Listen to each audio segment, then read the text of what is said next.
What's up, everybody? This is your boy Mario from TechnomancyStudios, back in with another Suits devlog. This is Suits devlog number 7, and that means I've been doing this for 7 weeks. Well, not working on Suits 2, but working on these devlogs as well. Even though I have been working on Suits 2 for more than 7 weeks. Anywho, so this devlog's not gonna have a lot, mostly because a lot of stuff is boring back-end stuff and a little bit of the same stuff from the last video, but more like just kind of, it's going to be more of a what we're starting to work on now and all that stuff. So one thing before I get started with this video is that I want to talk about how I'm going to start making some new videos. Yes, so for those of you who are interested, and maybe this will get some more people onto this channel, hopefully, I do plan on making some Game Maker Studio 2 tutorial videos. However, it's not going to be necessarily how to make a game. It's going to be actually how to use the engine, and more going in depth with like certain kinds of topics and ideas. One of my videos I'm going to make, I don't know if it should be my first, but I feel like this is one that needs to be made, mostly because I never can find a good video that does it, but on UI, on GUI. So there's usually a bunch of videos on it, but they never tell you some things that I'm going to tell you and show you some kind of cool tricks you could do. Mostly like just to make a basic little HUD and all that scales and, you know, fits within the right at, you know, no matter what your resolution is, it'll look the same and be consistent. That's a big problem. So, and you know, I'm just gonna, you know, ask, you know, by the end of every video, what do you want to know next, you know, how to do next, you know, and if I can't do that, you know, whatever you ask. If it's like networking, I might not be able to do something like that. This is a bit too complicated and I don't even understand it completely myself. So anyway, on to the devlog. So last week not much has been done. School started, slow week. Trying to get our schedules like in place and adjusted. Yet I still got some, you know, good accomplishments like finishing up the inventory. So you guys already seen on the last video, you have U's and your uniforms. Those have already been done. They're you know, they work. They're pretty polished now. Only things that aren't done are just making the items, but that comes as we're making the game. This is just the framework for everything. Now the next thing we have now are key items. Now key items, it's pretty much just like this, just like the use items. So it was easy to do. You can't drop key items. You can use them, but you know, might not do anything. And then you have journals. So it's exactly the same thing, but you can drop journals. It all depends, really. We haven't come up with a proper idea, other than when you use the journal, it will show you, you know, some text, like a little dialogue sequence. That's kind of the general gist of how this would work. So now with that, that's kind of a big part of Suits done. One part that I was never confident in, especially in Game 19, was doing something like a stats, equipment, inventory. So Game 19 doesn't really have that. It has a very simple system, but that's because mostly it's not the focus of the game. Unlike Suits, where it's kind of like we're just trying to make Suits 1 but better, and with, you know, time and knowledge, I can do this stuff now. So now the next thing I'm working on, because we're still working on enemies and doing their attacks, I'm back at the battle system again, and we're gonna start this little battle here. This little guy I made just for debugging, so I can get into a battle real quick.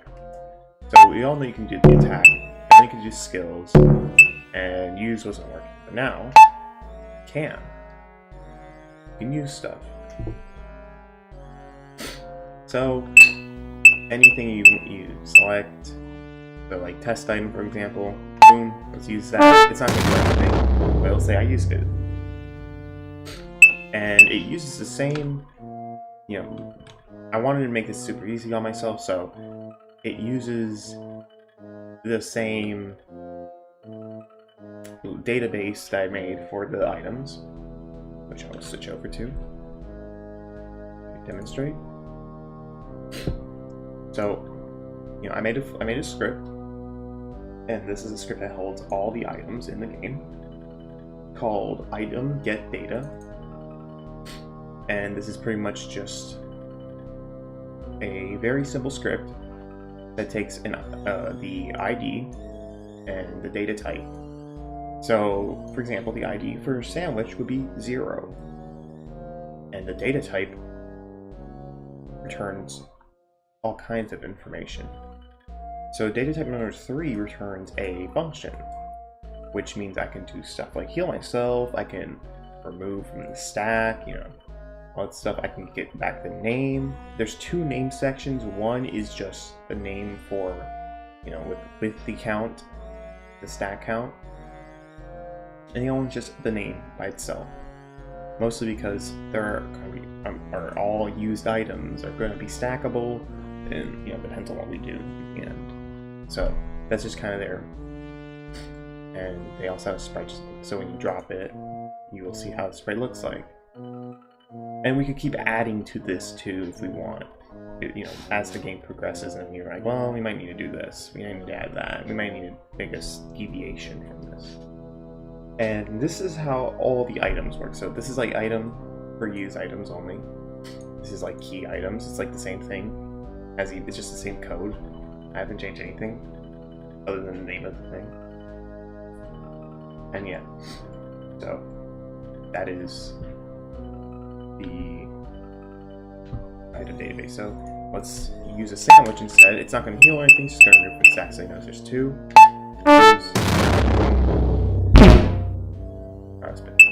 Now we only got 1 sandwich left.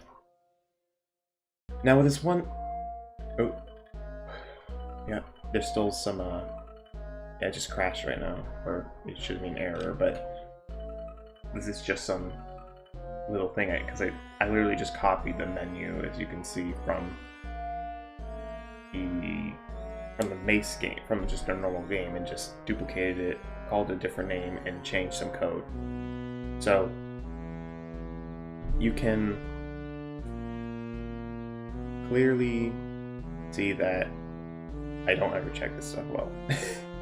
But no, so yeah, that's kind of the basic idea. But then we have a problem that I'm still got to figure out, and that is, let's say there's multiple characters, and I'm on, I'll say there's the max, which is 3 characters at max can be on the battlefield.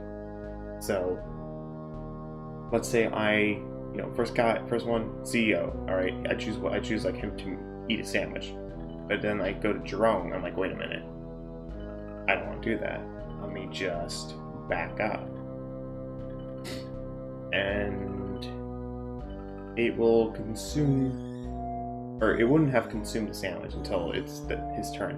Or let's say I wanted Jerome to take a sandwich too, and there's only 2 sandwiches. Now the guy, I want him to take a sandwich. In the code, it will still say that there's 2 sandwiches available. However, there really isn't. Now, I had an idea of removing it from the stack, but still being able to run, and that's a great idea. However, you can still back out from a, like, oh wait, let me go back to this character. You know, if you're on your final character and you don't select anything, but you're like, oh wait, let me go back. How do I revert that change? Well, that's still something I had to figure out this week. Hopefully I can. I'm going to try doing that stuff today. And I can. And figuring it out. So yeah. That's good stuff right there. So yeah, I'm really excited to make some of these Game Maker videos. I feel like I could, you know, teach Game Maker pretty well. I know it pretty well, and I know people are probably gonna tell me that my coding is probably garbage, but honestly, it works. So, you know, so yeah. That there wasn't much this week, even though I still managed to get this video up to like 10 minutes long because I talked too much, and you know, I'm pretty tired, but it's morning. So, remember social media links at the bottom. Check our Patreon. And thanks for watching.